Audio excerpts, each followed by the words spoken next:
Dans cette vidéo, je vais t'expliquer ce que je fais réellement dans mon quotidien, les stratégies que je mets en place pour investir mon argent de manière intelligente. Il va y avoir 3 choses super intéressantes et super importantes. La première des choses, c'est le trading, c'est mon activité que je mets le plus en avant, en tout cas pas sur mes réseaux, mais que moi, je travaille le plus dessus et que pas forcément beaucoup de monde ne voit. Mais c'est normal parce que je ne le mets pas forcément en avant. Pourquoi ? Parce que ce n'est pas fait, et je l'ai déjà dit plein de fois, ce n'est pas fait pour la plupart des personnes qui en font.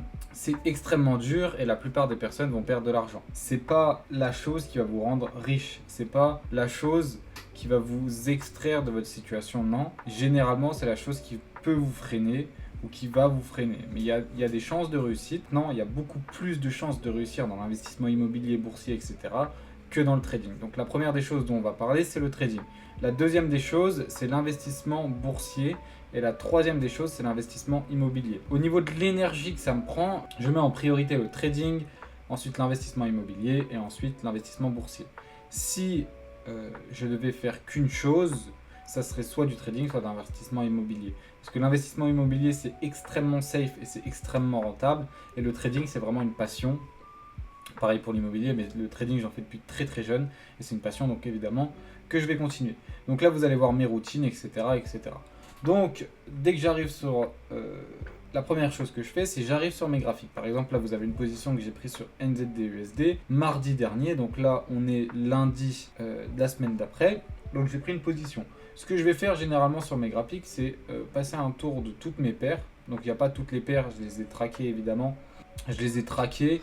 Et il y avait des paires où j'étais plus rentable, il y avait des paires où j'étais moins rentable. Donc évidemment, j'ai supprimé celles qui n'étaient pas forcément rentables pour ma stratégie en tout cas. En tout cas, qu'il était moins. Et donc là, je vais faire un tour de toutes les paires. Et grâce à mon analyse technique, ça je l'ai fait le week-end, grâce à mon analyse technique, je vais voir les setups que je vais avoir pour la semaine d'après. Donc là, je passe un tour, tac tac. Là par exemple, je mets nothing, ça veut dire rien, j'ai rien qui m'intéresse sur ces paires.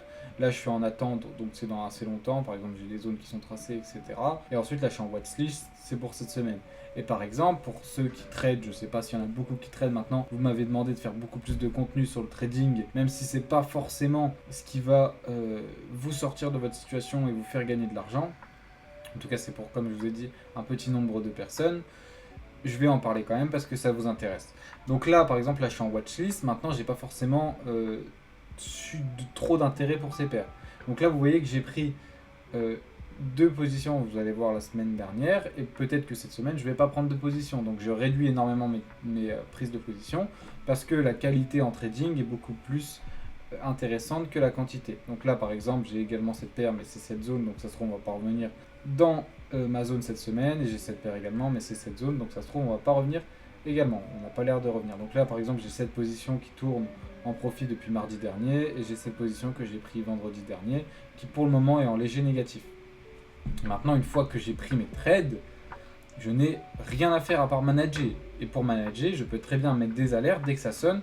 Je vais dessus. Maintenant, vu que je suis passionné, évidemment, je regarde un peu plus. Mais c'est contre-productif de regarder les graphiques tout le temps.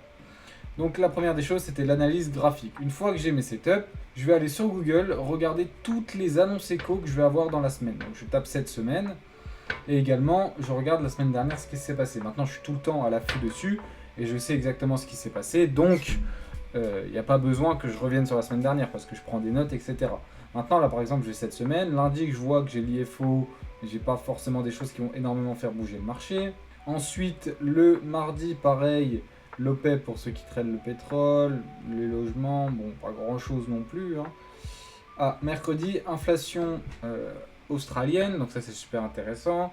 Et la décision de la Fed sur les taux d'intérêt, sur les taux directeurs. Donc ça, c'est super, super intéressant. Et là, je vois que, ok, on a pas mal d'annonces cette semaine. Là, on a du PIB. Bon, ça, c'est du PIB français, espagnol, ça va, mais il y a le PIB euro, donc c'est intéressant. Décision des taux, pareil, sur le GBP. J'avais, pareil, l'inflation australienne. Donc ça, par exemple, je suis sur AUD, ça va être une journée super importante pour moi. Si on a une inflation qui est beaucoup plus haute que prévu, l'AUD, il aura tendance à monter. Et après, ça dépend ce que dit évidemment le communiqué du FOMC, la conférence, etc. Si ils ont un ton qui est beaucoup plus à monter les taux ou à les descendre, ça dépendra de tout ça. Donc ça, c'est un peu pour mon analyse fondamentale. Pour l'analyse fondamentale également, je peux aller voir des articles, je peux aller regarder les datas économiques, je peux aller sur des choses qui mettent les news en direct. Il y a pas mal de choses qui me font regarder. Également, il y a les taux d'intérêt, tout ça. Donc ça, c'est vraiment pour la partie fondamentale également. Je mets un petit focus là-dessus. Mais je n'utilise pas que le fondamental, je n'utilise pas que le technique. Déjà, dans tous les cas, tu ne peux pas utiliser que le fondamental parce que sinon, tu n'as pas les prix. Et si tu n'as pas les prix, tu ne peux pas trader concrètement. Donc voilà. Donc une fois que moi j'ai également noté toutes mes annonces qu'il va y avoir cette semaine, je me fais un scénario par rapport aux semaines qui sont passées et aux semaines qui arrivent. Donc imaginons que, je prends un exemple et je rentre dans les détails parce qu'après là c'est beaucoup plus pour ceux qui s'y connaissent.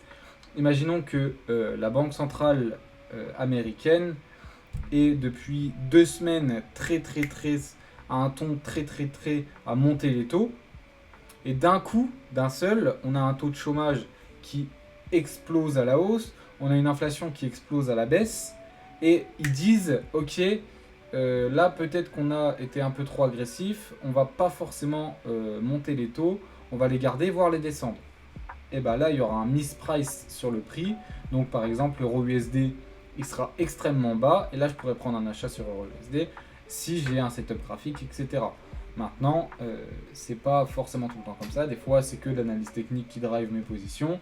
Et des fois, il y a du fondamental avec. Mais je n'utilise pas que le fondamental. Ça m'arrive d'utiliser que le technique, mais je n'utilise pas que le fondamental. Parce que moi, j'ai commencé dans tous les cas full technique. Et après, petit à petit, une fois que j'ai compris que l'analyse fondamentale, c'était super important aussi, et ben, je me suis un peu plus focus sur le fondamental également. Donc voilà, ça c'est un peu au niveau trading. Et puis après, au niveau de ma semaine, vu que j'ai toutes mes positions qui sont prêtes, et ben là, je vais regarder, je peux très bien regarder très peu concrètement. Je peux regarder 3-4 fois par jour, je peux regarder une fois le matin, mettre mes alertes. Si je voudrais, je regarde toute la journée s'il n'y a rien qui sonne. Je pourrais le faire. Maintenant, je ne le fais pas parce que j'aime bien regarder. Mais voilà pour mon trading. Ensuite, l'immobilier. L'immobilier, c'est extrêmement simple. Je vais, du coup, comme moi j'ai un taf, je fais le trading la semaine parce que dans tous les cas, c'est ouvert que la semaine. Et j'ai un taf, donc la semaine, je taffe aussi. Maintenant, je parle pas de mon taf parce que je sais que c'est pas ça que, enfin, c'est pas ce qui me plaît en tout cas. Et c'est pas très intéressant à raconter dans tous les cas. Maintenant, pour ce qui est de l'immobilier, ça va être le week-end. Le week-end, je vais passer tout mon samedi à travailler pour rénover les biens que j'ai achetés, tout mon dimanche matin, généralement des fois le vendredi soir aussi. Donc en gros, quand je ne suis pas sur les marchés et que je ne taffe pas, je vais rénover mes biens immobiliers pour les mettre en location le plus rapidement possible parce que j'ai des prêts, etc. Et il faut rembourser, donc c'est plus rentable de mettre en location le plus rapidement possible. Une fois que j'ai ça, la semaine, je peux aller chercher des matériaux, je peux aller faire ce genre de choses. Mais au niveau de l'immobilier, concrètement, à part faire des mails s'il y a des choses à faire, à part passer 2-3 appels s'il y a des trucs à passer, rien de fou en soi. Rien de fou en soi au niveau de l'immobilier. Et comme je vous l'ai dit, c'est vraiment que le week-end que je vais envoyer sur ça pour taffer concrètement. Ensuite, la troisième partie, du coup, l'investissement boursier. L'investissement boursier, pareil, ça va être la semaine. La semaine, je vais, ou même le week-end, je peux très bien faire des analyses parce que dans tous les cas, c'est à très long terme. Mais généralement, ça va être au début du mois. Donc au début du mois, moi, ce que je vais, dès que j'ai ma paye, en fait, je vais virer un certain pourcentage que je vais directement investir dans des choses en DCA. Les choses dans lesquelles j'investis, ça va être le S&P 500 Nasdaq, l'or et le Bitcoin. Ça va dépendre des prix. Si par exemple le Bitcoin là il est dans une période actuelle où il est très intéressant, là je peux DCA. Maintenant cet actif, je ne vais pas le DCA s'il est à 100 000, je ne vais pas le DCA s'il est à 80 000, là il est à 64, je le vois à l'écran juste là, 64 500. Là il est super intéressant pour DCA, donc là tu peux DCA. Le gold 4070, on a les banques centrales qui font que acheter. On a évidemment un conflit israélo-américain contre l'Iran, qui est encore là, donc évidemment ça met pression sur le gold. Maintenant, on a des bons prix, c'est de l'investissement, donc je peux me permettre d'en acheter. Donc là, c'est la première des choses. Et également, si par exemple sur le S&P 500, je vais voir ici, on arrive sur des niveaux clés qui sont super intéressantes, et bah là je vais mettre directement, sans que ça soit le début du mois, peu importe à quelle date c'est, et je vais mettre un achat ici pour investir directement. Et également le tout début du mois, je vais acheter. Donc si je résume en gros, moi j'ai mon trading qui va être en assez long terme d'ailleurs, si on regarde, je vais prendre des positions par exemple, comme je vous ai dit, au de NZD-USD, là c'est depuis mardi dernier que je suis dessus. Et j'ai rien pris depuis jusqu'à vendredi. Et là, je vais peut-être rien prendre cette semaine, c'est possible. Donc, je suis en assez long terme. Et ça me permet en fait d'avoir une énergie qui est beaucoup plus calme, beaucoup plus tranquille. Avant, je tradais en 1 minute quand j'étais en cours. C'était extrêmement dur, extrêmement énergivore, ça prenait beaucoup d'énergie. Et je me suis rendu compte que déjà j'étais meilleur en moyen terme, parce que c'est plus simple, hein. Concrètement tu as moins de time frame à prendre en compte, tu vas avoir moins de trades, tu vas prendre plus la qualité, etc. Et également que comme ça je pouvais faire mes trucs. Je peux avoir mon taf qui me rapporte de l'argent pour que je puisse investir dans l'immobilier, dans la bourse, dans toutes ces choses, investir dans mon trading, que ce soit en formation, dans mes capitaux, en propre firme, peu importe. Et c'est pour ça que c'est parfait. Et du coup, comme je vous ai dit, ça me laisse de l'énergie pour faire autre chose. Parce que le trading en soi, une fois que tu es rentable, une fois que tu as ta méthodologie, ça va pas te prendre beaucoup de temps. Tu fais une bonne analyse le week-end, au niveau des fondas, etc. Tu reviens tous les jours dessus, tu mets 1 heure par jour, ça suffit. Maintenant, il y en a qui passent des heures et des heures sur les graphiques alors que c'est contre-productif. Et ça sert à rien. Deuxième des choses, du coup, l'immobilier, comme je vous ai dit, c'est le week-end.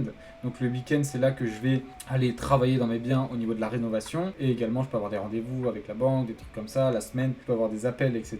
Mais rien de fou en soi. C'est surtout que le week-end, tout se passe et en plus, les marchés sont fermés. Donc moi, ça m'arrange. Et également, la bourse, ça va être la semaine ou le week-end que je vais prendre mes stratégies. Et au tout début du mois, que je vais investir en DCA. Et n'importe à quel moment dans le mois, quand j'ai des bons prix d'entrée excellents et que le prix pourrait repartir assez rapidement. Et ces prix d'entrée, du coup, je les définis avec l'analyse technique. Également avec les fondamentaux, par exemple, je ne vais pas acheter des trucs de merde. On est sur le Nasdaq, on est sur le S&P. Maintenant, ces prix d'entrée-là, c'est défini avec l'analyse technique. Donc, toutes les personnes qui disent non, il n'y a que le fonda qui marche et on s'en fout de l'analyse technique, non.